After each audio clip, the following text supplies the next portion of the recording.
Yeah. So that's a pretty big deal. Well, and that was especially early Disneyland. The Imagineers pulled double, triple, quadruple duty. Yeah. Because the idea behind Imagineer wasn't just, oh, hey, someone that can build a cool theme park, build a ride, but it was Walt wanted people that could translate the experience of the film into a three-dimensional space.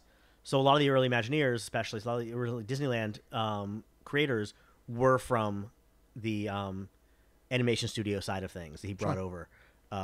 So, yeah, there was a lot of crossover like that. And if I can just make a brief PSA right now, because I was never interested in like science or math when I was a kid. And I don't really blame myself. I blame the teachers that I had. I didn't have teachers that instilled in me like a want to learn about that stuff. We went to the same high school. I'll agree with that. Yeah. I just thought, no, I mean, I didn't have like terrible teachers for the most part, with maybe one exception. I won't name them. But later. But they just didn't instill in me a want. Because like I just thought like math and science, like that was like, you know, like when Bill Nye and that kind of stuff came on, I was like, this is kind of for the nerdy kids. Like, you know, I'm gonna go watch Fraggle Rock or whatever. But it didn't occur to me that like you could become an engineer and then become an Imagineer. Right. Which would be a fucking amazing job. Yeah, see, you know, like it's much broader than it might seem when you're a kid, and I just wish that someone had like wised me up to that. Yeah, and that's it. Like, you really just need a teacher that we're totally getting on a tangent here, but you know, it's all right. I feel it's important. It is important because that's one thing I think about. Like, I really wish if I could have another job, which I kind of want any other job at this point from the one I have. Fair. But if I could have another job, like I would want to be an Imagineer. You know, and that's yeah.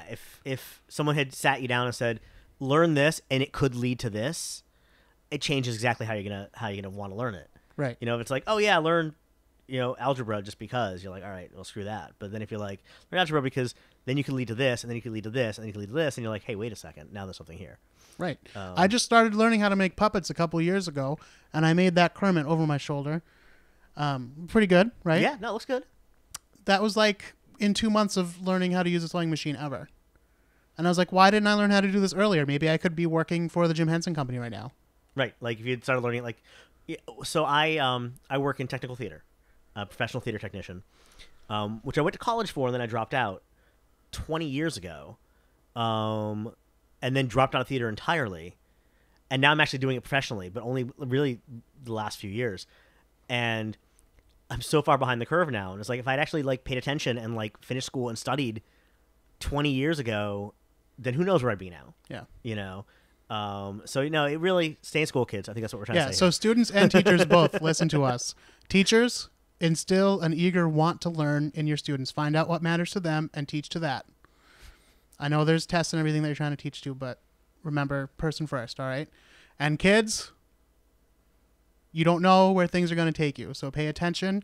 You're in school right now. You're offered all this stuff for free. It's never going to happen to you again in your life. You can't appreciate it because you've had everything handed to you right now as a child. I feel like we're really helping society here with this. I am. I'm serious. I'm passionate about this. I can see that. For the people listening, you can't see how passionate Eric is getting about this right now. No, come talk to me in person. Listen, teachers and students, I love you both. So just focus, both of you. Work together. Be a team. Get good things out of life. Let's talk about the Haunted Mansion now. All right.